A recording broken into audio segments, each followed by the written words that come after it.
Every evening, it's Halloween at the Munsters. Hi, fella.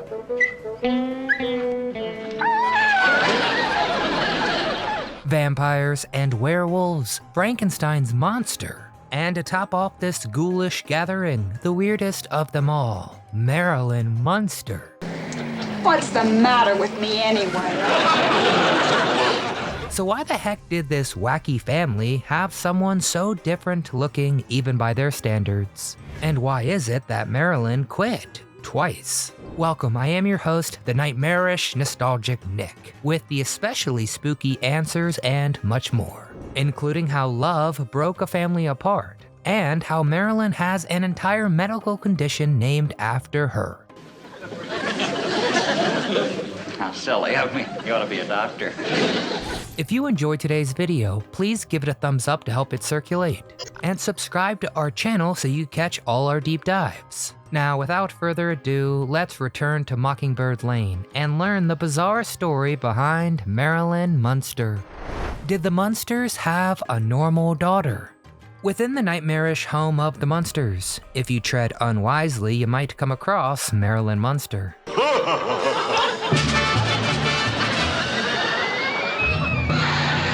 A young woman with blonde hair who gathers secrets at the mysterious Westbury College in Mockingbird Heights. She's Lily's niece, but she couldn't be any different from the rest of her unique family. Marilyn as a character does a lot in the Munsters, and more than lives up to her namesake, Marilyn Monroe, which inspired her hair color. As Lily's niece, she was the source of a lot of questions, like what her parents were like.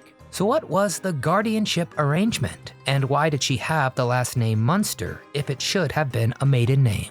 The last one actually has some heartwarming implications. Marilyn says in My Fair Munster that she'd been living with her aunt and uncle since she was a baby. So it's entirely possible that the couple formally adopted this oddball kid, who some fans think must be magical too. That would explain her acceptance of her crazy environment, the theories abound.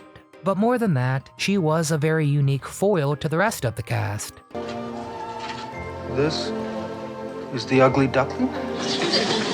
The straight man in jokes is a voice of reason at best, and at worst comes off as boring. But Marilyn was actually the subject of friendly mocking from the others, which is some great irony, that the normal one in all this gets considered a freak by the real oddballs. It's not often we get to visually see the goofballs and the straight men so clearly. Oh, but Marilyn's still weird enough to fit in with the rest of the gang, just not in the ways you'd expect.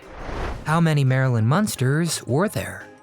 Where Marilyn's strangeness truly begins is with her presence in the show and films. Who is Marilyn Monster? The answer changes depending on who you ask, and the number is a lot more than one. Beverly Owen introduced audiences to Marilyn for the first few episodes of The Munsters. Then, in a blink-and-you'll-miss-it switch, she bowed out and was quietly replaced by Pat Priest. But the revolving door spins on, and after a lengthy stay, Priest too would eventually be rid of the mantle of Marilyn. Oh, Aunt Lily, I don't know what to do with this. A few shots of penicillin should clear that up in no time.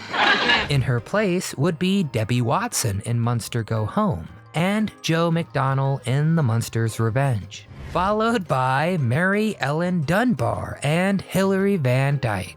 But fans of the franchise know a lot of the original actors reprised their roles even in the new entries. So why did one character get so much turnover? Well, mostly things were a bit out of anyone's control. Why was Beverly Owen replaced? Beverly Owen had the monumental task of introducing viewers to the Munsters as a family and a TV show, thanks to her role in the very first episode. Fortunately, Beverly had experience on the small screen, having come from soap operas like As the World Turns and Another World, plus some great westerns like Wagon Train and The Virginian. When she joined the Munsters, Beverly was shouldered with some frustrating demands, like being kept away from her beloved boyfriend, who was based in New York while she filmed in LA. Beverly took comfort in the fact that she thought the show would surely end soon. You know, with such an outrageous premise, she won't have to do this for very long. How do I look?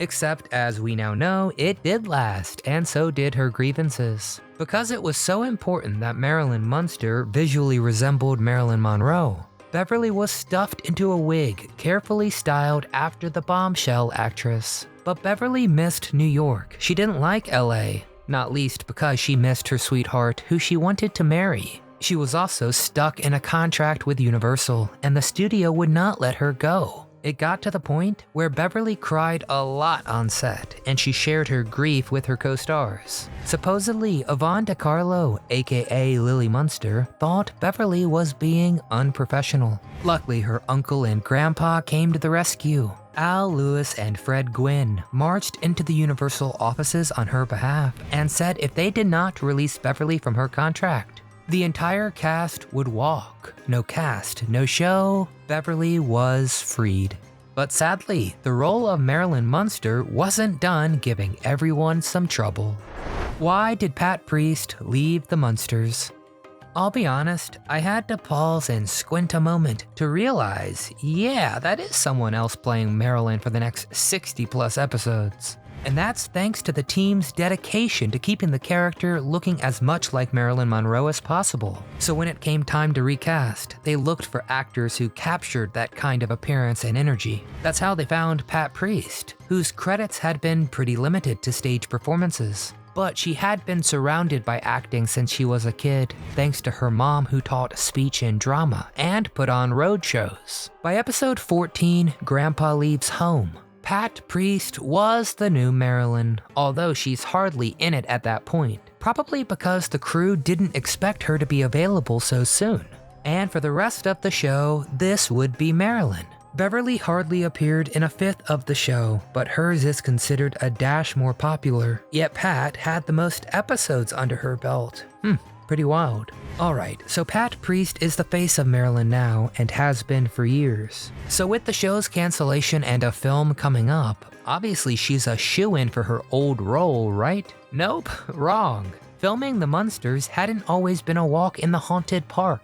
According to Pat, there was one specific incident with Yvonne. Pat said, quote, "She was a major movie star from the 40s and 50s. My first day on the set, the two of us were in a scene together and the director asked me to move forward into the light. Yvonne turned to me and said, 'Let's get something straight right now, young lady. Don't you ever upstage me.' Man, I jumped back and didn't care if I spent the rest of the series in the dark. However, we eventually got along well and often had lunch together, but Fred and Al would always tease her about being a diva. Other than that, things were pretty great, and Pat was eager for more." You know, Aunt Lily, I have a suspicion that we've gotten off to a bad start. To introduce the Munsters to a bigger audience for syndication, the crew put together Munster Go Home, with all the familiar faces except Pat. Sadly, enthusiasm was nothing against the power of ageism. Why wasn't the original Marilyn in Munsters Go Home? So the 12 years younger Marilyn was Debbie Watson, who was someone Universal had under contract and wanted to make into a star. For the studio, she was the natural next pick, although this did confusingly shelve the Marilyn Monroe-style appearance. After the Munsters, we saw her again opposite Roddy McDowall in The Cool Ones, but by 1971, Watson stepped away from Hollywood. Hold your headless horsemen. We're not quite done with the amazing, changing Marilyn, because we saw a new face in The Munsters' Revenge. This time, Joe McDonnell for the TV reunion film. Which kind of ruins the whole reunion part, huh? The Munsters didn't have the longest time on air. We've got an entire video that goes further into that, so check that one out next. And how the Caped Crusader doomed the Munsters. But it did develop a very loyal following. So much so that there have been tons of revivals, which of course means tons of Marilyns. Donning the blonde waves in the Munsters today was Hilary Van Dyke, followed by Christine Taylor for Here Comes the Munsters, Elaine Hendricks in The Munsters' Scary Little Christmas, and finally Charity Wakefield in Mockingbird Lane. Boy, they could make a whole show with just the people who played Marilyn. Oh wait, that's what we're doing. Marilyn Monster presented the odd and normal part of the family. But somehow it was even more weird, because the characters' bizarre casting swaps always kept audiences on their toes. And it did leave a bunch of Munster fans pretty disappointed. It's gotten to the point that there is a phrase, Marilyn Monster syndrome, referring to having one respectable average Joe in the family while surrounded by people who are obviously bizarre. So now we need to hear from you, the other bizarre ones. Who was your favorite Marilyn? Did you know there were that many? Did you follow along with any of the reunion films? Which was your favorite? And who was your all-time favorite Munster? Get in the comments and tell us all things Munsters. While you're there, tell us another great TV show we should cover next. If you dug the video, click the thumbs up icon for us, it really helps. Subscribe to the channel so you never miss a new video. And from all of us here at Do You Remember, we want to thank you very much for watching.